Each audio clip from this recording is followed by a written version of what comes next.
চার বাড়ির কাজ দিছিলাম, চার কি করছিলা?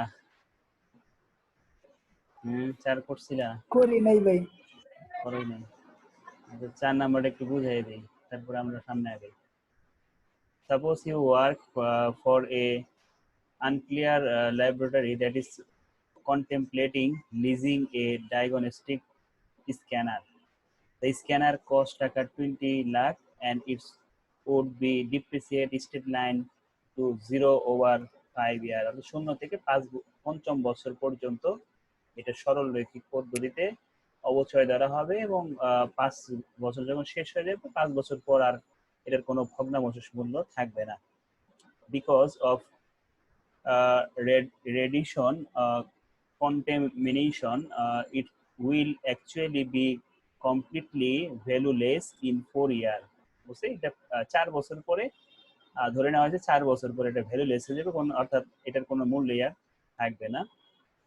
You can lease it for 6 lakh per year for 4 year. বলছে প্রতি বছর 6 লাখ টাকা করে এর জন্য ভাড়া দেওয়া হয়।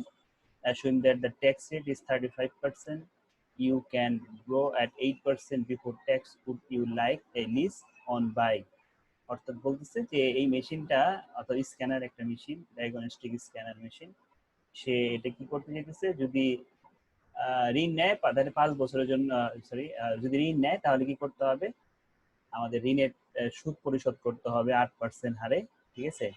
আর যদি লিজ নেয় তাহলে প্রতি বছর তাকে 6,000 করে 4 বছর এরকম লিজের টাকা পরিশোধ করতে হবে। ট্যাক্সের 35%। 6,000 না তো 6 লাখ। 6 লাখ, হ্যাঁ 6 লাখ টাকা। 35%। উপরে ভাই আপনি আনক্লিয়ার কইছিলেন, ওটা নিউক্লিয়ার হইব। উল্টা উল্টা বলে ফেলছি, এন ইউটাকে ইউএন বলে ফেলছি। আচ্ছা যাই হোক, 4 নাম্বার সমাধানটা কি করতেছি, আমাদের ফার্স্ট কাজ হচ্ছে লিজের রেন্ট বের করা, যেটা আমাদের করে দেওয়া আছে। You can lease it for taka 6 lakh, 6 lakh টাকা আমাদের লিজের ভাড়াটা বের করে দেওয়া আছে, এই জন্য এটা বের করতে হইতেছে না। লিজ অপশনের 2টা কাজ না, তাহলে লিজের ভাড়া তৈরি করা, ভাড়া নির্ণয় করা, আর হলো আমাদের পিবি বের করা, অর্থাৎ যেই ভাড়াগুলো দিতেছি আমরা তার বর্তমান মূল্য কত। যেহেতু 4 বছর এই টাকা দিবে, এই জন্য 1 থেকে 4 বছর লিখছি আমরা।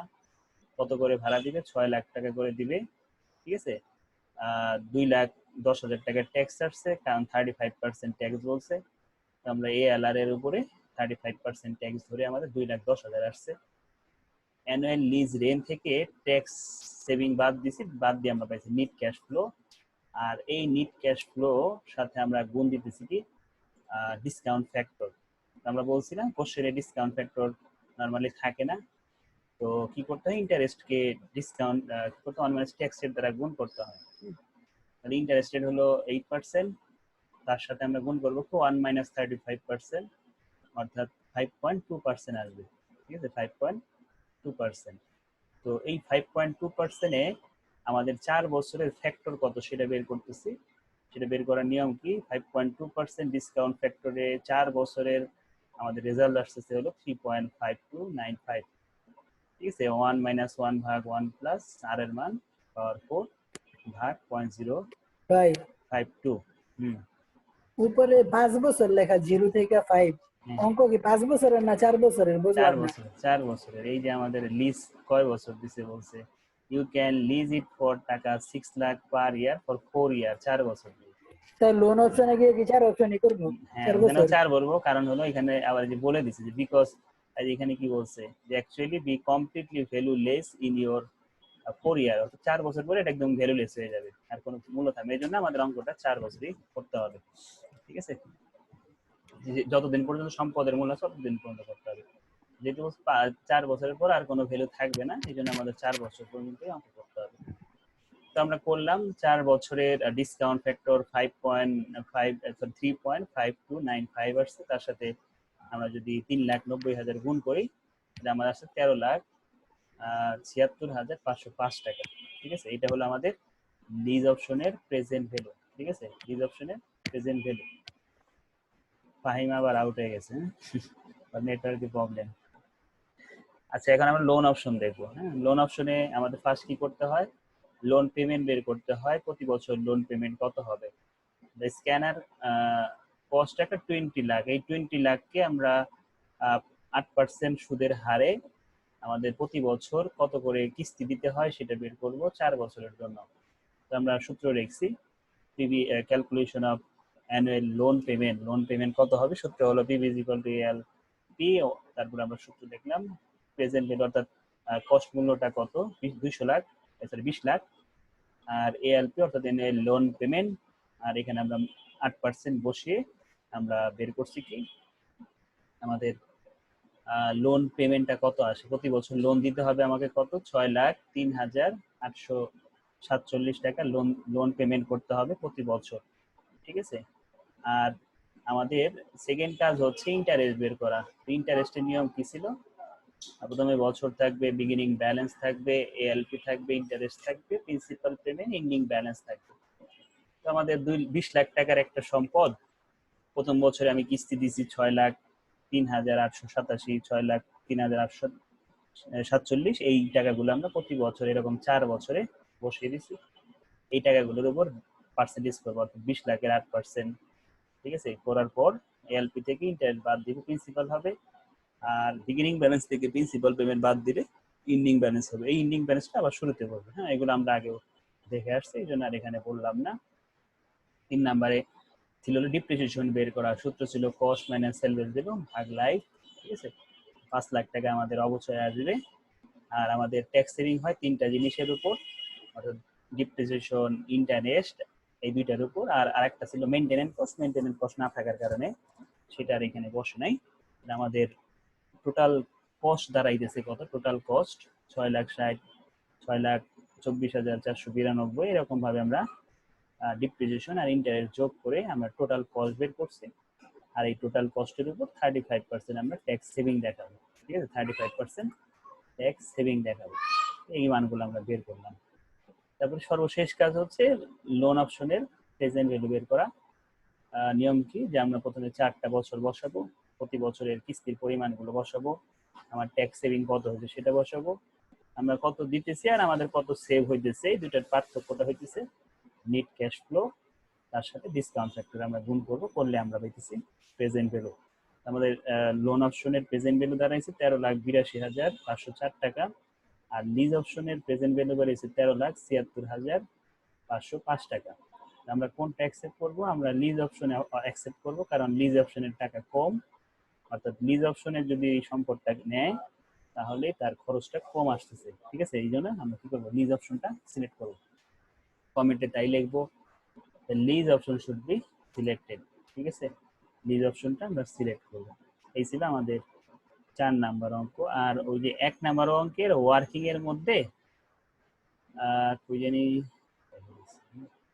ওয়ার্কিং এ একটু ভুল লেখা রাখছিলাম, সেটা হলো এই যে এই জায়গাটা দেখো আমরা ভুলে আবার ভাগ 0.09 দিয়ে ফেলছিলাম, 0.09 ভাগ দিলে কিন্তু এটা আসবে না, ঠিক আছে, এটা কারেক্ট আছে।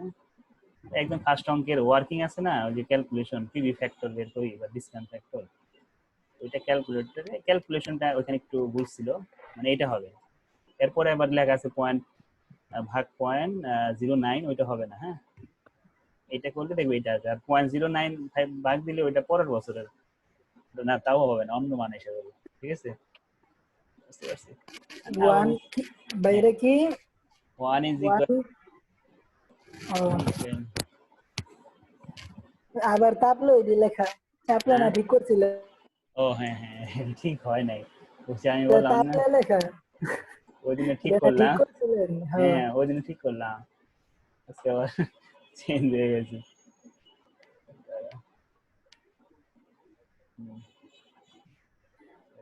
আচ্ছা ভাই, ওই যে ডাইরেক্ট যেটা অন করাইতেছিলেন 4 নাম্বারটা, হ্যাঁ, ওইটা রিড একটু বের করে দেন তো, যে ডিসকাউন্ট ফ্যাক্টরটা প্রথমটা কেমনে, ডাইরেক্ট ক্যালকুলেটর একটার পর একটা যা আসে বলছিলেন। 1 ইকুয়াল ভাগ ভাগ 1.052 1.052 ইকুয়াল দাও আছে, হ্যাঁ আসছে। ইকুয়াল 1.052 আইলো কই থেকে? এই যে 1 হলো সূত্রের, আর 0.052 মানে এই যে 5.2 হ্যাঁ বুঝছি, 1/1 + r to the power n। হ্যাঁ হ্যাঁ ওই সূত্র অনুযায়ী, ঠিক আছে। এই আর ছিল আমার, এমনি এর এর আর কিছু হইব না? না না এখন ইকুয়ালস আপনি পরে গেলে বের হবে, আর কিছু হ্যাঁ। করতে হবে না। ঠিক আছে, এই ছিল আমাদের 4 নাম্বার অঙ্ক। এখন আমরা যাব 5 নাম্বার অঙ্কে। 5 নাম্বার অঙ্কে বলছে Maliha is thinks of acquiring a computer, একটা কম্পিউটার নিবে, ঠিক আছে। She is in a portion to decide whether the computer ভাই should be, হ্যাঁ বলো। 4 নাম্বারটা স্ক্রিনশট দিয়ে রাখতেন, পিছনে করে রাখলে। একটু পরেই দিই, আমরা ক্লাস শেষে দেখে দিচ্ছি, একসাথে দিই। আচ্ছা। আচ্ছা, তো বলতেছি কি যে she is in a portion to decide whether the computer should be purchased by borrowing money from a bank, একটা ব্যাংক থেকে কি করবে, সে ঋণ নিবে, ঠিক আছে। তো কি বলতেছে যে একটা কম্পিউটার কেনার জন্য সে ব্যাংক থেকে ঋণ নিবে 12% সুদে, be acquire on lease rent basis. তো এই যে সম্পদটা কিনবে তার জন্য একটা অংশ কি করবে, ব্যাংক থেকে ঋণ নেবে অথবা কি করতে পারে, লিজ নিতে পারে। হ্যাঁ, বলছে যে she is a portion position, হ্যাঁ, position to decide whether the computer should be purchase. এখন কি বলতেছে যে এই কম্পিউটার যে কিনবে সে কি করতে পারে, ব্যাংক থেকে ঋণ নিতে পারে 12% সুদে অথবা লিজ দিতে পারে। The price of the computer টাকা 60,000, 60,000 টাকার দাম। ইটস অ্যানুয়াল মেনটেনেন্স কস্ট টাকা 2,500 পার ইয়ার, প্রতি বছর 2,500 টাকা করে মেনটেনেন্স কস্ট হয়, যেটা ইনক্লুড থাকে কিসের মধ্যে, রেন্টের মধ্যে, হ্যাঁ লিজ রেন্টের মধ্যে এই টাকাটা ইনক্লুড থাকে। এক্সপেক্টেড লাইফ 5 ইয়ার, 5 বছর এটার আয়ুষ্কাল। The computer will be depreciate on straight line basis, সরলরৈখিক পদ্ধতিতে অবচয় ধরা হয়। Residual value of the computer, অর্থাৎ ভগ্নাবশেষ মূল্যের কথা বলতেছে, এটা আছে 10,000 টাকা। The rate of income tax is 40% in case of leasing. The lease rental of টাকা 20,000 for 5 year and maintaining expense to be borne by lessor. Which alternative is better? কোন অল্টারনেটিভটা ভালো হবে এবং কেন হবে সেটা বের করতে বলছে, ঠিক আছে। তো এখন আমরা কি করব, একদম সিম্পল অঙ্ক। হ্যাঁ, এটা হলো আমরা 1 থেকে 5 বছরের প্রথমে লিজের প্রেজেন্ট ভ্যালু কত সেটা বের করব, কারণ আমাদের ভাই উপরে কোশ্চেন একটু ভুল আছে, কোন জায়গায়, একবার শেষের লাইনে বয় ব্রোয়িং লেখছেন, বাই ব্রোয়িং হইব। ঠিক আছে। আচ্ছা, তা কি বলতেছি যে আমরা লিজে নিব নাকি লোন নিব, হ্যাঁ, অথবা অথবা বাই করব, হ্যাঁ কিনে নিব। তো আমরা এখন কি করব, লিজ অপশনের প্রেজেন্ট ভ্যালু বের করব। আমাদের লিজ অপশনের ভ্যালু কত ছিল, প্রতি বছর লিজ দেওয়া হয় কত, এই যে 20,000 টাকা করে, হ্যাঁ 5 বছরের লিজ দিব, অর্থাৎ 1 থেকে 5 বছর 20,000 টাকা করে লিজ দিতেছে। তার মেনটেনেন্স কস্ট হয় 2,500 টাকা, 2,500 টাকা লিখছি। আর আমরা জানি কি যে এএলআর থেকে মেনটেনেন্স কস্টটা বাদ দিতে হয়, বাদ দিলে আমরা পাই টোটাল ক্যাশ ফ্লো। এই টোটাল ক্যাশ ফ্লোর উপর 40% ট্যাক্স ধরবো, ট্যাক্স বাদ দিলে আসবে আমাদের net cash flow. Net cash ফ্লোর সাথে আমাদের ডিসকাউন্ট ফ্যাক্টর গুণ করতে হবে, আমাদের আগে ডিসকাউন্ট ফ্যাক্টর তৈরি করতে হবে। 12%-এর সাথে 1 মাইনাস ট্যাক্স রেট গুণ করবো, ট্যাক্স রেট ছিল 40%, আমাদের আসতেছে 7.2%। এই 7.2%-এ 5 বছরের ডিসকাউন্ট ফ্যাক্টরের ভ্যালু আসতেছে 4.078, ঠিক আছে। 4.078 বসাইছি, গুণ করে আমরা লিজ অপশনের প্রেজেন্ট ভ্যালু বের করছি, ঠিক আছে। সেম আগের অঙ্কটার মতোই ছিল, অর্থাৎ 1, 2, 3 এইগুলোর মতোই ছিল। এখন আমরা দেখবো লোন অপশন। হ্যাঁ, লোন অপশনে 5টা কাজ। আমাদের ফার্স্ট কাজ কি, ফার্স্ট কাজ হচ্ছে লোন পেমেন্ট বের করা। লোন পেমেন্ট কিভাবে পাবো, এই 60 লাখ টাকা, এই 60 লাখ টাকার কত পার্সেন্ট সুদ, 12% সুদে 5 বছরে প্রতি বছরে কিস্তির পরিমাণ কত সেটা বের করবো। সূত্র ছিল PB is equal to LP into 1 minus 1 ভাগ 1 প্লাস আর পাওয়ার এন ভাগ আর। তো এখানে একটা শূন্য কম লেখা হয়েছে, ঠিক করে দিই। 60 লাখ টাকা, ঠিক আছে, 60 লাখ টাকা, আচ্ছা 60,000 টাকা এএলপি বের করবো আমরা। ট্যাক্স আমাদের আর এর মান ছিল 12%, বছর ছিল 5, হিসাব করে আমাদের এখানকার পুরোটার ভ্যালু আসছে 3.605। আমাদের কিস্তির পরিমাণ আসছে প্রতি বছর 16,644 টাকা, ঠিক আছে, 16,644 টাকা। এটা হলো ফার্স্ট কাজ। সেকেন্ড কাজ হচ্ছে ইন্টারেস্ট বের করা। ইন্টারেস্ট আমরা কিভাবে পাবো? ওই আগের মতোই করছি, এখানে কোনো চেঞ্জ নাই। ঠিক আছে, এই অঙ্কে একটা সুবিধা যে সব অঙ্কের মধ্যে ঘুরে ফিরে একই জিনিস বারবার করা হবে। ঠিক আছে, তেমন পার্থক্য নাই। দেখছো না, একটা অঙ্কের সাথে একটা কোনো তেমন কিন্তু কোনো পার্থক্য নাই। আগের অঙ্কটার সাথে এটার পার্থক্যটা কি হয়েছে? ওই যে মেনটেন কস্টটা আগের অঙ্কে ছিল না, এই অঙ্কে আছে, এই পার্থক্য। এছাড়া দুইটার মধ্যে কোনো পার্থক্য ছিল না, দুইটা অঙ্কের মধ্যে। এই জন্য আচ্ছা ভাই, এই চ্যাপ্টারে অত বেশি অঙ্ক করাও লাগে না। লিজি অর্থ তো যে লিজটা নেয় গ্রহীতা, হ্যাঁ তাই হ্যাঁ। না? হুম, উনি যদি মানে ওই যে মেইনটেনেন্স কস্টটা বহন করে তাহলে প্লাস হয় না? হ্যাঁ হ্যাঁ। হ্যাঁ, আর লেসন মানে ওই যে ঋণদাতা। ঋণদাতা। আচ্ছা, তো আমরা এখন ২ নাম্বারটাও করে ফেলছি। ৩ নাম্বারে বলতেছে ডিপ্রিসিয়েশন বের করতে। কস্ট আমাদের ৬০,০০০ টাকা অ্যাসেটের কস্ট মূল্য। আর আমাদের রিসিডিয়াল ভ্যালু বা সেলভেজ ভ্যালু ছিল ১০,০০০ টাকা, অর্থাৎ ৫ বছর পরে এটা বাজারে বিক্রি করতে গেলে ১০,০০০ টাকা পাওয়া যাবে। থাকে হলো ৫০ কে ৫ দিয়ে ভাগ করলে ১০,০০০ টাকা আমাদের অবচয় দাঁড়াইতেছে। আমরা জানি ট্যাক্স সেভিং করতে হয় ৩টা জিনিসের উপর: ডিপ্রিসিয়েশন, ইন্টারেস্ট আর মেইনটেইন কস্টের উপর। আমাদের ট্যাক্স আসছে, এই মানগুলো ট্যাক্স আসছে 40% করে। আর সর্বশেষ ছক হলো প্রেজেন্ট ভ্যালু বের করা। ৫ বছরের অঙ্ক, এই জন্য আমরা ৫ বছরের ৫টা কিস্তি বসাইছি। প্রতি বছর মেনটেনেন্স কস্ট ২,৫০০ টাকা। লোন অপশনে মেনটেনেন্স কস্ট যোগ করতে হয়। ১৬,৬৪৪ টাকার সাথে ২,৫০০ যোগ করে ১৯,১৪৪ টাকা হয়েছে। আর ট্যাক্স সেভিং আমরা আগের ঘরে এখানে বের করে রাখছি, এগুলো এনে বসাই দিচ্ছি। ঠিক আছে, আর এই টোটাল ক্যাশ ফ্লো থেকে ট্যাক্স সেভিং বাদ দিয়ে আমাদের দাঁড়াইতেছে net cash flow. Net cash ফ্লোর সাথে ডিসকাউন্ট ফ্যাক্টর গুণ করে আমরা প্রেজেন্ট ভ্যালু বানাইতেছি। সর্বশেষ বছরে সেলভেজ ভ্যালু থাকার কারণে এটা বসবে এনসিএফ এর ঘরে মাইনাস ফিগারে বসবে। ঠিক আছে, এই হলো আমাদের অঙ্ক। আমাদের এখানে প্রেজেন্ট ভ্যালু দাঁড়ালো কত? ৪২,৭০০। আর এইখানে হলো ৪২,৮০০। তার মানে আমি এইটাকে নিচেরটা সিলেক্ট করবো। হ্যাঁ, কারণ নিচেরটা প্রেজেন্ট ভ্যালু কম, এই জন্য এখানে লিখছি কি, তার loan option should be selected. Loan অপশনটা সিলেক্ট করতে হবে। ঠিক আছে, এই ছিল আমাদের ৫ নাম্বার অঙ্ক। এরপর আমরা যাব ৬ নাম্বার অঙ্কে। এই অঙ্কটা তোমরা সবাই করে আসছো সেকেন্ড ইয়ারে। Balloon payment method, capital recovery method ফিনান্সের মধ্যে ছিল। ঠিক আছে, মিড টার্ম ফাইন্যান্সিং এর একটা চ্যাপ্টার ছিল, ওইখানে ছিল। তোমরা পড়ছো? মনে আছে? মনে আছে ভাই, করছি।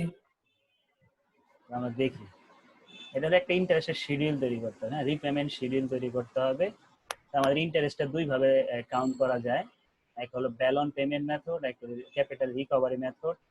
আমরা এতক্ষণ যে অঙ্কগুলো দেখে আসছি বা গত ক্লাস আর ২ ক্লাসে আমরা যেগুলো দেখে আসছি সবই ছিল ক্যাপিটাল রিকভারি মেথড।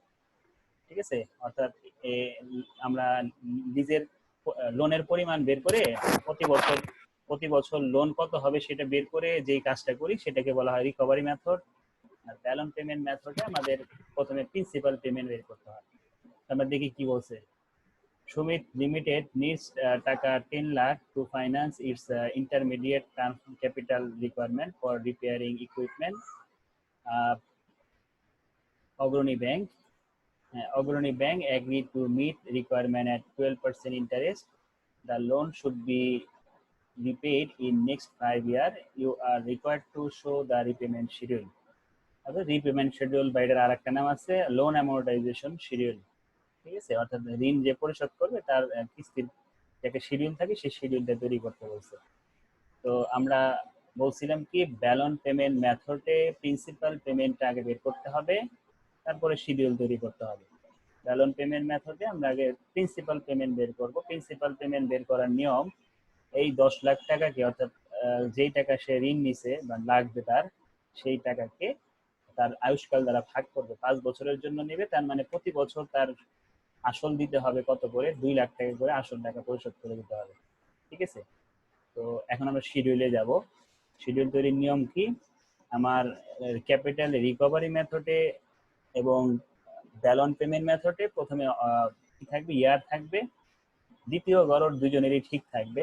আর ব্যালন পেমেন্ট মেথডও যেভাবে দ্বিতীয় গড় ছিল, সরি, ক্যাপিটাল রিকভারি মেথডে দ্বিতীয় গড় ছিল বিগিনিং ব্যালেন্স। আর ব্যালন পেমেন্ট মেথডও দ্বিতীয় গড় হবে বিগিনিং ব্যালেন্স। আর শেষের ঘর ছিল এন্ডিং ব্যালেন্স, এখানেও শেষের ঘর এন্ডিং ব্যালেন্স হবে। মাঝখানে ৪ নাম্বার ঘরটা ছিল ইন্টারেস্টের ঘর। এই যে দেখো, খেয়াল করে দুইটা মিলা কম্পেয়ার করো। ঠিক আছে, কম্পেয়ার করে দেখো চেঞ্জ হয়েছে কই। চেঞ্জ হয়েছে আমরা সবসময় এইটা করি না, এতক্ষণ যে আমরা শিখে আসছিলাম সব এগুলো করি। আর চেঞ্জ হয়েছে প্রিন্সিপালটা আগে গেছে, এএলপিটা পরে গেছে রিকভারি এই পেমেন্ট মেথডে, ব্যালন পেমেন্ট মেথড।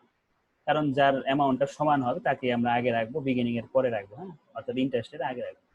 তো ঘরে এইভাবে মনে রাখতে পারো তুমি। এই ঘরটা নিচেরটা সবসময় করবা, তো নিচেরটা মনে থাকলেও হবে। জাস্ট খালি তুমি ই করবা, 5 3 নিয়ে যাবা, 3 5 রিপ্লেস করে দিবা, তাহলে এই ঘর হয়ে যাবে। ঠিক আছে, ঘর আলাদাভাবে মুখস্থ না করলেও হবে। আমরা বলতেছিলাম যে বিগিনিং ব্যালেন্স আগে বসাবো। 10 লাখ টাকা আমাদের ঋণ ছিল, ঠিক আছে। আর আমরা 2 লাখ টাকা কি করছি, 2 লাখ টাকা আমাদের প্রিন্সিপাল পেমেন্ট আসছে, এই জন্য এই সব ঘরে 2 লাখ টাকা আমরা বসাই দিব আগে। ইন্টারেস্ট বের করবো বিগিনিং ব্যালেন্সের উপর, 10 লাখ টাকার 12% 1,20,000 টাকা। আর এএলপি আমরা জানি কি, এএলপি হচ্ছে অ্যানুয়াল লোন পেমেন্ট, অর্থাৎ বাৎসরিক কিস্তির পরিমাণ, যেখানে কি থাকে সুদ এবং আসল একসাথে থাকে। তাহলে আমার আসল জানছি, আমরা সুদও জানছি, এই দুটাকে কি করবো, যোগ করে দিলে আমি সুদ আসল পেয়ে যাবো, ঠিক আছে। আর ইন্ডিং ব্যালেন্স কিভাবে পাবো, বিগিনিং ব্যালেন্স থেকে প্রিন্সিপাল পেমেন্ট বাদ দিলে ইন্ডিং ব্যালেন্স বের হবে, ঠিক আছে। মানে নিয়ম কিন্তু একই, হয়তো ঘরের নাম্বার এখানে চেঞ্জ, কিন্তু কাজ কিন্তু ওইটাই ঘুরে ফিরে হইতেছে, ঠিক আছে। তখন আমরা বের করতাম প্রিন্সিপাল পেমেন্ট কিভাবে, এএলপি থেকে ইন্টারেস্ট বাদ দিয়ে প্রিন্সিপাল পেমেন্ট বের করতাম। আর এই ব্যালন পেমেন্টে প্রিন্সিপাল আগে বের করা থাকে, ইন্টারেস্ট বের করতে হয়, প্রিন্সিপাল আর ইন্টারেস্ট যোগ করে এএলপি বের হয়, ঠিক আছে। আর ইন্ডিং কিন্তু ব্যালন মেথডও যেভাবে করতেছি, আমরা রিকভারি মেথডও এভাবেই করতেছি, অর্থাৎ বিগিনিং ব্যালেন্স থেকে আমার কি করতেছি, প্রিন্সিপাল পেমেন্ট বাদ দিতেছি। 10 লাখ থেকে 2 লাখ বাদ দিয়ে 8 লাখ, এই 8 লাখ শুরুতে বসছে, 8 লাখ থেকে 2 লাখ বাদ দিয়ে 6 লাখ, এই 6 লাখ এখানে বসছে, এই 6 লাখ থেকে 2 লাখ বাদ দিয়ে 4 লাখ, 4 লাখ আবার শুরুতে, 4 লাখ থেকে 2 লাখ বাদ দিচ্ছি, 2 লাখ আসছে, এই 2 লাখ আবার এখানে বসছে, এই 2 লাখ থেকে 2 লাখ বাদ দিচ্ছি, শূন্য হয়ে গেছে, ঠিক আছে। তাহলে আমাদের শুধু মাঝখানে বসানো বাকি ছিল কি এই দুইটা ঘর। তো এইটার উপরে পার্সেন্টেজ করছি, আর এটা যোগ করে আমরা এটা ফিল আপ করছি, ঠিক আছে।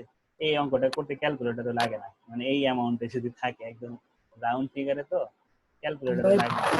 প্রশ্নে কি বলছে ভাই এই শিডিউলটা দেখাই দিতে? হ্যাঁ, এই যে এটা তো এক্সট্রা কাজ ভাই, এটা তো কোনো কাজই নাই অঙ্কে। না, এটা হচ্ছে শ্বাস করে শিডিউল তৈরি হবে, আর কিছুই নেই। হ্যাঁ, লোন, শিডিউলটা এক্সট্রা দেখাই দিতে কইছে। হ্যাঁ হ্যাঁ, লোন টোন মানে ওই লোন লিজ এগুলো কিছুই নেই এখানে, হ্যাঁ। পরীক্ষা এগুলো হ্যাঁ, এইভাবেই আসে, যে এইটা দিতে পারে, বা কিস্তির প্রশ্নটা পরিমাণ। আরেকবার বুঝিয়ে দেন ভাই।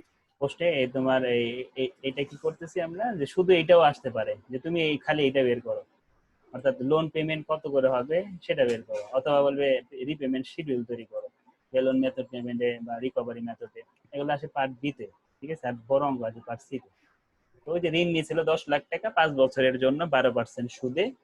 তো বলতেছে যে এই যে 10 লাখ টাকা ঋণ নিল 5 বছরের জন্য 12% সুদে, তাহলে তার কত করে পেমেন্ট করতে হবে, তার প্রতি বছর সুদ কত হবে, তারপরে তার আসল কত হবে, এগুলোকে একত্রে আমরা একটা শিডিউলে দেখাই, আর যে শিডিউলটার নাম হচ্ছে রিপেমেন্ট শিডিউল বা লোন অ্যামortization শিডিউল, ঠিক আছে।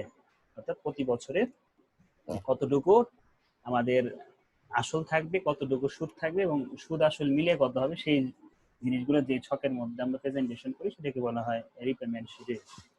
তো দুইটা মেথড, ব্যালন পেমেন্ট মেথড বুঝালাম, এখন দেখবো রিকভারি মেথড। রিকভারি মেথডে আমরা আগের নিয়ম অনুযায়ী কি করতে হয়, আমাদের আগে বাৎসরিক লোন লোন পেমেন্টে আগে এএলপি কত হবে সেটা বের করব, অ্যানুয়াল লোন পেমেন্ট কত হয় সেটা বের করব। আগের নিয়মে কিস্তির সূত্রটা ইউজ করব, present value TV is equal to ALP into 1 - 1 ভাগ 1 + r পাওয়ার n। তো আমরা মান বসাইছি, বসাই দেখছি যে আমাদের প্রতি বছর কিস্তি পরিশোধ করতে হইতেছে 2,77,409 টাকা, ঠিক আছে। তো এটার মনে হয় না বলতে হবে, কারণ এটা আমরা ভাই যদি বছরের শুরুতে থাকতো তাহলে 1 + r গুণ করতাম, এখানে শূন্য দিয়ে শুরু হবে, এরকম অঙ্ক আমরা সামনে পাবো, তখন 2 আমরা শিখবো। নাম্বারটা যেমনে করাইছিলেন।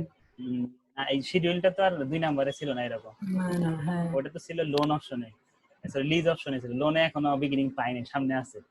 লোন অপশনে বিগিনিং হলে কিভাবে করতে হয়, শিডিউল কিভাবে করতে হয়, এইখানে কিভাবে করতে হয়, ট্যাক্স সেভিং কিভাবে করতে হয়, এগুলো সব শিখবো আমরা সামনে। লোন অপশনের বিগিনিং দেওয়া না পাবো। থাকলেই তো ভাই আমরা এন্ডিং নিয়ে কাজ করবো না। হ্যাঁ হ্যাঁ, এন্ডিং নিয়ে কাজ করবো। তো আমরা এখন 7 নাম্বার অঙ্কটা দেখি। ভাইয়া, আপনি এই যে লিজ ফিনান্সিয়ালের যতগুলো অঙ্ক দেখছি শীটের মধ্যে, হ্যাঁ, কোন বিগত বছরে অনার্স থার্ড ইয়ারে তো আসে নাই। কে এই বলছে? প্রথম দুইটা অঙ্ক দেখছি আসছে। না না, এই যে পরের গুলো আসে না, এই যে তোমার আমি বলি এইখানে আসছিল 6 পর্যন্ত, 6, আর হলো তোমার এইখানে এই যে এইটা আসছে, এটা ফোর্থ ইয়ারের ম্যানেজমেন্টদের আসছে হয়তো, ঠিক আছে। এই কয়টা আসছে, আর ঘুরে ফিরে এইগুলোই আসে দেখে, আর আমি নতুন কোনো অঙ্ক অ্যাড করি নাই। বইও তেমন বেশি অঙ্ক নাই, যে দেখছে কত এক একটা অঙ্কের সাইজ দেখছে কত বড়। সাইজ বড় দেখলে ভয় পাওয়ার কারণ নেই, কারণ ঘুরে ফিরে ওই তোমার ওই ওইখানে 2টা 5টা 7টা ওয়ার্কিং করতে হবে, 7টা ওয়ার্কিং এর বেশি কোনো অঙ্কই করতে হবে না। যে এই অঙ্কটা কোন সালে জানি আসছে আমার, এখানে সালটা লিখতে মনে হয় যে এইটা 15 নাম্বারটা মেবি ফোর্থ ইয়ারে কোন এক সালে আসছে, তো বুঝতে থার্ড পারছি। ইয়ারদের আসে? হ্যাঁ হ্যাঁ, থার্ড ইয়ারে তো আসে, ঠিক আছে থার্ড একদম যে। ইয়ারে তো আমি দেখলাম কম, আপনি তো কোনোটার মধ্যে কোনোটার পাশে থার্ড ইয়ার লেখেন। না, তুমি বই খুঁজতে পারো, হয়তো এখানে মিস্টেক হইতে পারে, ঠিক আছে। ওই সালগুলো লিখতে অনেক সময় খেয়াল থাকে না আমার, যে কোনটা কোন সালে আসছে, ঠিক আছে। দেখি তো, তারপর একটু দেখি তো থার্ড ইয়ার, আমি লিখতেই ভুলে গেছি না থার্ড ইয়ার একটা আছে, থার্ড ইয়ার লিখতে ভুলে গেছি। ফোর্থ ইয়ার প্রথম দুইটাই না, থার্ড ইয়ার 13, তারপরে এই যে 12 আসছে, 16 আসছে, ঠিক আছে। তো বড় অঙ্ক এটা নাও থাকতে পারে, তোমার ভয় পাওয়ার কারণে অনেক সময় থাকে না, এটা হলো লাকের উপর ডিপেন্ড করে যে থাকবে কিনা অঙ্ক, ঠিক আছে। তারপরে আমাদের শেখা, আমার তো আর এই চ্যাপ্টারে অত বেশি অঙ্ক ভাই শেখা আমগো লাগছে না লাখ কিছু। খারাপ ভাই, হুম। আমগো লাখ এখন লাখ প্রচুর এই যে খারাপ। এইবার 17 যারা, সালের এইচএসসি। হ্যাঁ যারা এবার থার্ড ইয়ারে পরীক্ষা দিল, ওদের কি আসছে কিনা আমার দেখতে একটু খেয়াল নাই, প্রশ্নটা আমার সাথে নাই এখন, দেখলি বোঝা যাবে তোমাদের আসবে কিনা। মেবি এবার আসে নাই থার্ড ইয়ারে অ্যাকাউন্টিং দের, শিওর না, দেখতে হবে। হ্যাঁ, তো এই ছিল আমাদের কত নাম্বার বললাম আমরা, 4 হয়েছে, 5 হয়েছে, 6 হয়েছে, 6 পর্যন্ত হয়ে গেছে। 7 দেখি, 7 আজকে লাস্ট, কারণ একদিনে এতগুলো দেখলে আবার টেস্ট লাগাই দিবা, খাতায় তো করতে হবে না, এই জন্য। একটা অঙ্ক করতেও তো মনে হয় অনেকক্ষণ লাগে না, আধা ঘন্টা তো মনে লাগে নাকি? টাইম লাগে ভাই, প্রচুর টাইম লাগে, টাইম লাগে। ক্যালকুলেশন হুম। করতে টাইম লাগে। আচ্ছা, Shiraz Limited is faced with decision to purchase or acquire on lease a mini car. একটা মিনি কার নেওয়ার চিন্তা ভাবনা করতেছে, সেটা পারচেসও করে নিতে পারে অথবা লিজ দিতে পারে। The cost of the mini car is টাকা 1,26,965. It has a life of 5 years. The mini car can obtain on lease by paying in advance equal lease rental annually. বলছে এটা কি করবে, অ্যাডভান্স পাইলাম আমরা না, এই যে অ্যাডভান্স কথাটা পাইছি, এটা কোন অপশনে অ্যাডভান্স পেলাম, এই যে লিজ বছরের অপশনে, শুরুতে। বছরের শুরুতে লিজ অপশনে। হ্যাঁ, আমরা লোনে এখনো জানি না কি আছে সামনে, দেখবো। The leasing company desire a rate of return 10% on the gross value of the asset. Leasing company তারা 10% রিটার্ন ধরে, অর্থাৎ 10% রিটার্ন আর এর মান দেওয়া আছে কোন অপশনে, লিজ অপশনে আর এর মান দেওয়া আছে। তার মানে এখন বুঝলা কি, তোমার লিজ অপশনের পেমেন্টটা, লিজ পেমেন্টটা কত হবে সেটা তোমাকে বের করতে হবে, যেটা আমরা গত 6 অঙ্কের কোনোটাদের মধ্যে বের করা লাগে না, করা ছিল। এই অঙ্কের মধ্যে আমাকে করে নিতে হবে, এই 10% রেটে আমাদের লিজ পেমেন্ট কত সেটাকে বের করতে হবে। তো আমরা দেখি তো লিজ পেমেন্টটা বের করছি কিনা, এই যে খেয়াল করি যে লিজ অপশনে কি করছি আমরা, অ্যানুয়াল লিজ রেন্ট বের করে নিচ্ছি আমরা। আমাদের খরচ ছিল ওই সম্পদের 1,26,965 টাকা, আর আমাদের রিটার্নের হার ছিল 0.10 অর্থাৎ 10%। আর বছরের শুরুতে বলছে অ্যাডভান্স, বলছে বিগিনিং বা অ্যাডভান্স বা প্রিপেড, এগুলো থাকলে আমরা কি করব, সূত্রের শেষে 1 প্লাস আর গুণ করব, করে আমাদের অ্যানুয়াল লিজ রেন্ট আসছে 30,448 টাকা, ঠিক আছে, যেটা আমরা আগের 6টা অঙ্কে দেখে আসছি করা ছিল, আর এই অঙ্কে করে নিতে হয়েছে। এতটুকু গেল। তারপরে বলতেছে Shiraz Limited can also purchase the car by 100% financing from a bank. তো সেই পুরো টাকাটাই সে ব্যাংক থেকে ঋণ নিতে চাইতেছে। The annual rate of interest will be 15% and the loan will be paid 5 equal installment. বলতেছে যে এই লোনের টাকাটা 5টা সমান কিস্তিতে পরিশোধ করা হবে 15% সুদে, ইনক্লুড ইন্টারেস্ট, এটার মধ্যে যার মধ্যে ইন্টারেস্ট ইনক্লুড থাকে। আমরা জানি কি কিস্তির মধ্যে কি থাকে, ইন্টারেস্ট থাকে, প্রিন্সিপাল পেমেন্ট থাকে, এই কথাটা এখানে বলতেছি include interest. Each installment becoming due of the beginning of the year, the effective tax rate of the company is 14%. বলতেছে সুদের হার, ট্যাক্স রেট হবে 40%। For the purpose of taxation, it is to assume that the asset will return of over a period of 5 years on the straight line basis. বলছে সরলরৈখিক পদ্ধতিতে প্রতি বছরে আমাদের অবচয় ধার্য করা হবে, ঠিক আছে। বলছে advice Siraj limited about the method of acquiring the car. বলছে যে অ্যাডভাইস দিতে বলছে সিরাজ লিমিটেডকে, সে তার কারটা কিভাবে নেওয়া উচিত, ঠিক আছে। এখন আমরা কি করলাম, আমরা তো বললাম যে লিজ অপশনের ভ্যালুটা বের করা ছিল না, ভাড়া কত করে হবে সেটা বের করলাম। সেকেন্ড কাজ হচ্ছে কি লোন লিজ অপশনের প্রেজেন্ট ভ্যালু বের করা। যেহেতু আমাদের অঙ্কটা বছরের শুরু, এই জন্য আমাদের শূন্য দিয়ে শুরু করতে হবে এবং প্রতি বছর কিস্তির পরিমাণ আমরা বের করছি 30,448 টাকা। আমরা বলছিলাম শূন্য বছরে কোনো সময় ট্যাক্স সেভিং হয় না, এই জন্য খালি থাকবে। আমরা যদি অ্যানুয়াল লিজ রেন্ট থেকে ট্যাক্স সেভিং বাদ দেই নিট ক্যাশ ফ্লো পাবো। আর এই নিট ক্যাশ ফ্লোর সাথে ডিসকাউন্ট ফ্যাক্টর আমরা এটাও বলছিলাম যে শূন্য বছরে অলওয়েজ এখানে 1 হবে, এখানে যত পার্সেন্টেজ হোক না কেন, ঠিক আছে। কারণ তোমরা যদি সূত্রের মধ্যে মান বসাও কাজ করো তোমার ওই শূন্যই আসবে, কারণ এখানে পাওয়ার 0। আর কোনো যত রেজাল্টই আসুক না কেন তার পাওয়ার যদি 0 হয় তাহলে সেই রেজাল্টটা আসবে 1। হ্যাঁ, কোনো অজানা রাশি বা যেই মানই বলো না কেন, কোনো কিছুর পাওয়ার 0 মানে তার রেজাল্টটা হলো 1, যেটা আমরা সূচকে শিখে আসছি। তো আমরা নিট ক্যাশ ফ্লোর সাথে ডিসকাউন্ট ফ্যাক্টর গুণ করে আমরা পেলাম প্রেজেন্ট ভ্যালু। এই 9% তো বুঝতে পারছি কিভাবে পাইছি নাকি। 9% বের করার নিয়ম হচ্ছে ইন্টারেস্টের সাথে 1 মাইনাস ট্যাক্সের গুণ। ইন্টারেস্ট ছিল হলো 15% আর ট্যাক্স ছিল 40%, তাহলে 15% ইন্টু 1 মাইনাস 40%, 9% আসতেছে ডিসকাউন্ট ফ্যাক্টর, ডিসকাউন্টিং রেট। এরপরে আমরা যেহেতু 5 বছরের অঙ্ক, শূন্য বছরে একটা কিস্তি দেখাইছি, আমাদের আরো 4 বছরের কিস্তি দেখাইতে হবে। এই জন্য 1 থেকে 4 দেখছি 30,448 টাকা। তার উপর ট্যাক্স সেভিং হয়েছে 12,179 টাকা। এএলপি থেকে এএলআর থেকে আমরা বাদ দিতেছি, ট্যাক্স সেভিং বাদ দিয়ে আমাদের 18,269 টাকা আসতেছে। এর সাথে আমরা 4 বছরের ফ্যাক্টর কত সেটা গুণ করব, ঠিক আছে। 4 বছরের ফ্যাক্টর এখানে বের করে দেখানো হয়েছে 3.297, 3.2397 গুণ করে আমাদের আসলো 59,186 টাকা।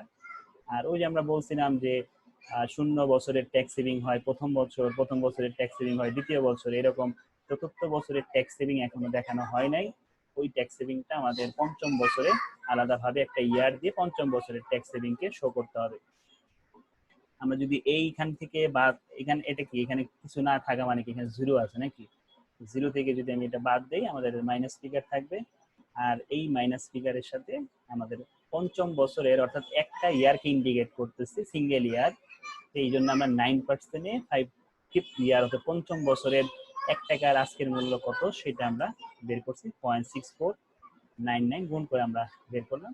তো এটা মাইনাস ফিগারে হবে আমার। তাহলে লিজ অপশনের প্রেজেন্ট ভ্যালু দাঁড়ালো 81,719 টাকা, ঠিক আছে। যেটা আমরা 2 নাম্বার অঙ্ক, এই পুরো প্রসেসিংটাই আমরা 2 নাম্বার অঙ্কের মধ্যে শিখে আসছিলাম। 2 নাকি 3 খেয়াল নাই, আচ্ছা যাই হোক। লোন অপশনে যাই। লোন অপশনও কিন্তু বিগিনিং, কিভাবে বুঝবো বিগিনিং একটু পরে দেখি। বিগিনিং এর কথা কি উল্লেখ ছিল লোন এবং লিজ? হ্যাঁ, এই যে দেখছো each instalment becoming due of the beginning of the year, তার মানে কি লোন অপশনও কিন্তু বছরের শুরুতে, ঠিক আছে। তার মানে নতুন জিনিস শিখতে পারলে এই অঙ্কটার মধ্যে। তার মানে কি লোন অপশন আমাকে বিগিনিং দিয়েই কাজ করতে হবে। অর্থাৎ প্রথমে আমাকে কি করতে হবে, কিস্তির পরিমাণ কত প্রতি বছর, ব্যাংকে কত টাকা কিস্তি দিতে হবে বছরের শুরুর সূত্র দিয়ে সেটা বের করতে হবে। আমরা লিখলাম PB is equal to ALP 1 minus 1 ভাগ 1 প্লাস আর পাওয়ার এন ভাগ আর ইন্টু 1 প্লাস আর, ঠিক আছে। তো আমরা সুদের হার ছিল 15%, এখানে কিন্তু ইন্টারেস্ট রেট নিব, ঠিক আছে, যেহেতু আমরা লোনের কাজ করতেছি। তো আমাদের কিস্তির পরিমাণ দাঁড়াইতেছে 32,935 টাকা, ঠিক আছে। এটা হলো ফার্স্ট কাজ। সেকেন্ড কাজ হচ্ছে ইন্টারেস্ট বের করা। তো যেহেতু বছরের শুরুতে কিস্তি দেওয়া হয়, আমাদের বছরের শুরুতে কিস্তি দেওয়া মানে কি শূন্য বছরে কিস্তি দেখাইতে হবে, এই জন্য আমাদের ইন্টারেস্ট শুরু করতে হবে 0 দিয়ে, ঠিক আছে। কারণ কিস্তিটা বছরের শুরুতে দেওয়া হয় তখন আমাদের ইন্টারেস্টের ছকও কি করতে হবে 0 দিয়ে শুরু করতে হবে। তাহলে একদম 0 বছরে তার সম্পদের মূল্য ছিল অর্থাৎ ঋণ নিছিল 1,26,965 টাকা। একদম শুরুতেই যখন ঋণ দিছে তখনই ঋণের টাকা পরিশোধ করছিল, একটা কিস্তি পরিশোধ করছিল, সেটা হলো 32,935 টাকা। যেহেতু একদম শুরুতেই আমাদের কিস্তির টাকা দেওয়া হয়েছে, তার মানে ওই বছর ওই শূন্য বছরে আর কোনো ইন্টারেস্ট হবে না। ঠিক আছে, কারণ কি এখনো তো 1 বছরে অতিবাহিত হয় নাই, 1 বছর অতিবাহিত না হওয়ার কারণে এখানে কোনো সুদ আসতেছে না, তাহলে শূন্য বছরে কোনো সময় সুদ বসবে না। তাহলে আমরা যদি বিগিনিং ব্যালেন্স থেকে অ্যানুয়াল লোন পেমেন্ট বাদ দিই তাহলে পাইতেছি প্রিন্সিপাল পেমেন্ট, সরি ভুল বলছি, যে এএলপি থেকে ইন্টারেস্ট বাদ দিব। হ্যাঁ, সুদ আসল থেকে সুদ বাদ দিব, তাহলে প্রিন্সিপাল পেমেন্ট বাদ দেবো, অর্থাৎ যা আছে তাই থাকবে। আর বিগিনিং ব্যালেন্স থেকে প্রিন্সিপাল পেমেন্ট বাদ দিছে, আমরা এন্ডিং ব্যালেন্স পাইছি। এই এন্ডিং ব্যালেন্সটাই আবার পরবর্তী বছরের শুরুতে বলবে, এইভাবে আমরা চলতে থাকবো, সেম আগের মতোই কাজ করবো, 4 পর্যন্ত যাব। কারণ আমাদের কি হয়েছে যে আমাদের এই পর্যন্ত গেলেই নীল হয়ে যাবে, এরপর আর করার কিছু থাকবে না। ঠিক আছে, কারণ আমাদের টোটাল কিস্তি কয়টা, 5টা, আমাদের এখানে কিস্তিও 5টা আসছে। ঠিক আছে, এইভাবে হিসাব করলে দেখবো লাস্টে কিছুই নাই। যেহেতু লাস্টে কিছু পাবাই না, তাহলে তার লাস্টে আর তো ইয়ার কোনো আসার কোনো পসিবিলিটি নেই না। এই ছিল আমাদের ইন্টারেস্ট। হ্যাঁ, তাহলে এখানে চেঞ্জটা কি পেলা, যদি বছরের শুরুতে কিস্তি দেওয়া হয় তাহলে আমাদের লিজ পেমেন্টটা, লোন পেমেন্টটা বছরের শুরুর সূত্র দিয়ে করতে হবে, এবং ইন্টারেস্টের ছকও 0 দিয়ে শুরু করতে হবে, এবং 0 বছরে কোনো ইন্টারেস্ট বসবে না, পরবর্তী ইয়ারগুলোতে আগের মতো কাজ করে বসাইতে হবে।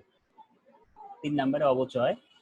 অবচয়ের কোনো চেঞ্জ নাই, এটা লোন অপশন বলুক, লিজ অপশন বলুক, সরি লোন অপশনের বিগিনিং বলুক আর এন্ডিং যেটাই বলুক না কেন, অবচয় এই পদ্ধতিই হবে। যেহেতু অবচয় স্টেট লাইন বেসিস বলছে, তাহলে আমাদের ভগ্নাংশ মূল্য ছিল না কোনো, মোট মূল্যকে আমরা আয়ুষ্কাল দ্বারা ভাগ করছি, বের হয়েছে 25,393 টাকা। ট্যাক্স সেভিং এও কোনো চেঞ্জ আসবে না, এটা বিগিনিং বলুক আর এন্ডিং বলুক, ট্যাক্স সেভিং এও আমরা কি করি, আমরা আগেও এভাবেই লিখছি, ইন্টারেস্ট, ইয়ার, ডিপ্রিসিয়েশন, ট্যাক্স সেভিং, এগুলো আগে পরে হলেও সমস্যা নেই, কারণ 3টে এটা তুমি যোগ করবে না। ট্যাক্স সেভিং এখন তোমার সুদ বের হয়েছে কয়টা, 4টা। এই যে প্রথম বছর সাল দেখে বসে, আবার ভুল ক্রমে এইভাবে বসাইতে যাও না যে তুমি প্রথমে এটা বসাইলা, ঠিক আছে, অনেকে ভুল করে, তুমি এই সালের সাথে সাল মিলাবা। প্রথম বছরের সুদ 14,105 টাকা, এই যে প্রথম বছরের সুদ 14,105 টাকা, দ্বিতীয় বছর এরকম 4 বছরের সুদ 4 বছরে বসাই দিছে।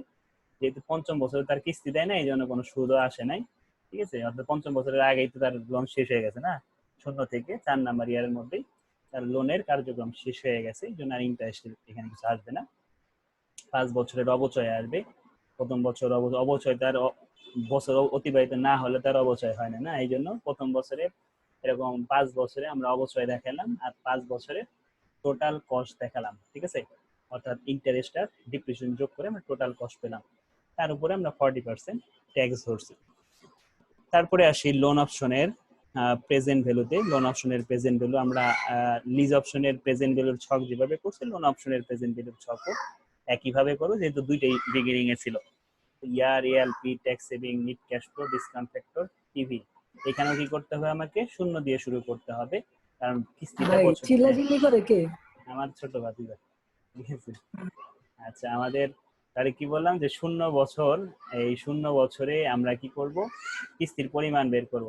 কিস্তি বসাইছি যেটা আমরা আগে বের করে রাখছিলাম, তো কিস্তি হলো 32,935 টাকা। এরকম 0 থেকে 4 নাম্বার বছরে পর্যন্ত আমরা এএলপি বসালাম। সেকেন্ড কাজ কি, টিএস অর্থাৎ ট্যাক্স সেভিং বসাবে, এটা আমরা কিন্তু অলরেডি বের করে রাখছি, এই 1 থেকে 5 নাম্বার বছর পর্যন্ত 5টা মান বের করে রাখছি। এই 1 নাম্বার থেকে 5 নাম্বার বছর পর্যন্ত আমরা এই ট্যাক্স সেভিং গুলা বসালাম। ঠিক আছে, আর নিট ক্যাশ ফ্লো তো আমরা আগে শিখছি কিভাবে করতে হয়, লোন পেমেন্ট থেকে ট্যাক্স সেভিং বাদ দিলে আমরা এই নিট ক্যাশ ফ্লো গুলো পাইতেছি।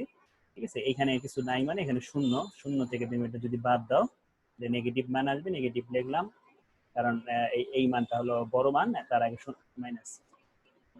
এখানেও সেম, 0 বছরে একই বসবে, পরের বছরগুলো আগের মতো আমরা কি করবো, 1 ভাগ কি লিখবো, 1 ভাগ 1 ইকুয়াল 1 ভাগ দিয়ে ওই কাজটা করবো। হ্যাঁ, একটু আগে যেটা কারেকশন করে দিয়েছিলাম একদম 1 নাম্বার অঙ্কে ওয়ার্কিং এর মধ্যে, ওই সূত্র দিয়ে করতে পারো বা ভেঙে ভেঙেও করতে পারো, 1/1 প্লাস আর পাওয়ার n, এই সূত্র দিয়েও করতে পারবো। তো এইভাবে আমরা কাজ করলাম, করার পরে আমাদের রেজাল্ট দাঁড়ালো 87,442 টাকা। ঠিক আছে, তো আমাদের দেখো এখানে তার মানে এই অঙ্কের তুমি একটা জিনিস নতুন শিখলা, লিজ অপশনের বিগিনিং দিয়ে শুরু, এটা আগেও শিখে আসছো, আজকে শিখলা নতুন জিনিস, সেটা হলো লোন অপশনে যদি বিগিনিং থাকে তাহলে কোথায় কিভাবে কি পরিবর্তন আসে সেটা একটু দেখে নিলাম। তোমাদের পরীক্ষায় নরমালি এই দুই নিয়মেই আসে, বেশি আসে হলো ইন্ডিং এরটা, ইন্ডিং এর আসলে একটু ঝামেলা কম, বিগিনিং এর আসলে এরকম একটু মনে রাখতে হয় কোনটায় শূন্য দিয়ে শুরু, কোনটায় কি বসবে কোনটা বসবে না, এটা একটু খালি মাথায় রাখতে হয়। এগুলো প্র্যাকটিস করলেই হয়ে যাবে। তার মানে কি পরীক্ষার আগে 3টা বা 2টা অঙ্ক প্র্যাকটিস করলেই পুরো চ্যাপ্টারটা সম্পর্কে আইডিয়া পাওয়া যাবে। ঠিক আছে, পরীক্ষার আগে আবার এত অঙ্ক করতে হয় না, এই চ্যাপ্টারে 2টা বা 3টা করলেই হয়ে যায়, আর বেশি করা লাগে না। একটা ইন্ডিং এর করতে হয়, একটা বিগিনিং এর করতে হয়। ঠিক আছে, আচ্ছা তো এই ছিল আমাদের কোন অপশনটা আমরা সিলেক্ট করবো সেটা কি দেখে নেই। প্রথমে লিজ অপশন হলো ৮১,৭০০ সামথিং, আর লোন অপশনে ৮৭,০০০ না, তাহলে আমি লিজ অপশনটা সিলেক্ট করবো। এটাই লিখছি, company should acquire by the lease option, company lease অপশনটাকে সিলেক্ট করবে। এটা হলো 1 নাম্বারের কথা বলতেছিল, যে কোনটা সে সিলেক্ট করবে সেটা বলতে বলছিল।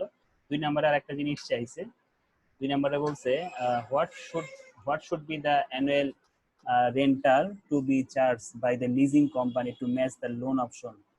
বলতেছে যে এই লিজিং কোম্পানি সে কি করবে, সে চাইতেছে যে এই অ্যানুয়াল লিজ রেন্ট, হ্যাঁ অ্যানুয়াল লিজ রেন্টটা সে ধার্য করবে। কিভাবে ধার্য করবে, সে লোন অপশনের সাথে ম্যাচ করে, অর্থাৎ লোন অপশনে নর্মালি যে পেমেন্টটা হয় তার সাথে ম্যাচ করে লিজের পেমেন্টটা সে নির্ধারণ করবে।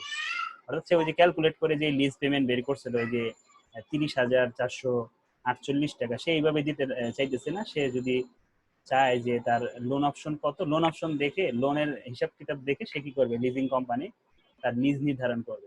তো সেই ক্ষেত্রে কিভাবে কাজ করবে, সেই ক্ষেত্রে একদম ইজি একটা ওয়ে, সেটা হলো তুমি এই যে বর্তমান গুলো বের করছো, এই যে ৮৭,৪৪২ টাকা, এটা নিয়ে তুমি কাজ করবা। এটা সাহায্য নিয়ে তুমি কি করতেছো, এটা লোনের প্রেজেন্ট ভ্যালু, লোনের প্রেজেন্ট ভ্যালুর সাহায্য নিয়ে তুমি বের করতেছো লিজ পেমেন্টটা কত হবে। ঠিক আছে, তো কিভাবে বের করব, লোন অপশনের প্রেজেন্ট ভ্যালু বসাবো, পিবি অফ লোন অপশন সূত্র এটা। যদি বলে যে লোন অপশনের সাথে ম্যাচ করে লিজের পেমেন্ট বের করো, তখন আমরা এই সূত্রটা লিখবো, PV into PV of lease option loan option অর্থাৎ ৮৭,৪৪২ টাকা, আর পিভিআইএফএ অর্থাৎ present value interest factor annuity, যেটাকে আমরা ডিসকাউন্ট ফ্যাক্টর বলি, অ্যানুইটি মানটা বসাইতে হবে এখানে। ট্যাক্সের ছিল 1 মাইনাস ট্যাক্সের মানে 40%। আমাদের এই 4.1699 কিভাবে আসছে সেটা ক্যালকুলেশনটা এখানে দেখানো হয় নাই। 9% দেখো তো এটা আসে কিনা, বড় সূত্র দিয়ে 4.1699 বড় সূত্রটা দিয়ে 9%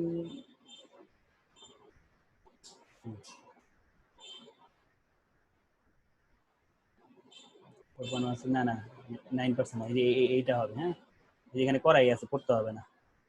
4.1699 10%, কারণ লিজের সাথে ম্যাচ করবে তো লিজের রেটটা নিতে হবে। হ্যাঁ, লোনের প্রেজেন্ট ভ্যালু নিব আর লিজের রেটটা নিব, তাহলে এখানে কিন্তু বের করাই আছে 4.1699, তো এইটাই বসাইছি এখানে 4.1699। এর মানে সূত্রের মধ্যে জাস্ট খালি মান বসায় দেওয়া। লোন অপশন যদি এইখানে তোমার ওই 10% না থাকতো, অর্থাৎ গ্রোস রেট, গ্রোস রিটার্ন একটা রেট ছিল না, গ্রোস রিটার্ন 10%, এটা যদি না থাকে তখন তুমি লোনেরটা নিবা, লোনের যে 15% ছিল ওইটা নিবা। আর এটা যদি থাকে তখন ওইটাই নিয়ে কাজ করতে হবে। এইটার কিন্তু কাজ কিন্তু আমরা এই যে এখানে বের করেই রাখছি, 5 বছরে 10% আমাদের এখানকার পুরোটার ভ্যালু আসছে 4.1699। বুঝতে পারছি, এইটাই আমরা গুণ করে দেবো। এটা সচরাচর চায়না পরীক্ষা আজ পর্যন্ত আমি দেখি নাই কোনো সময় আসছে, তারপরে এটা শিখে রাখলাম, যদি আসে দিতে পারবো। তো এই পর্যন্ত আজকে, আর গেলাম না, তোমরা একটু স্ক্রিনশট দিয়ে নাও, আমি রেকর্ডিংটা অফ করে নেব। ভাই এটা বাত ওই দিতেন, মাথা মাথা পুরো হ্যাং হয়ে গেছে। না না, এটা তোমার তো বিগিনিং এর অঙ্ক আরো সামনে আছে দুই একটা। আচ্ছা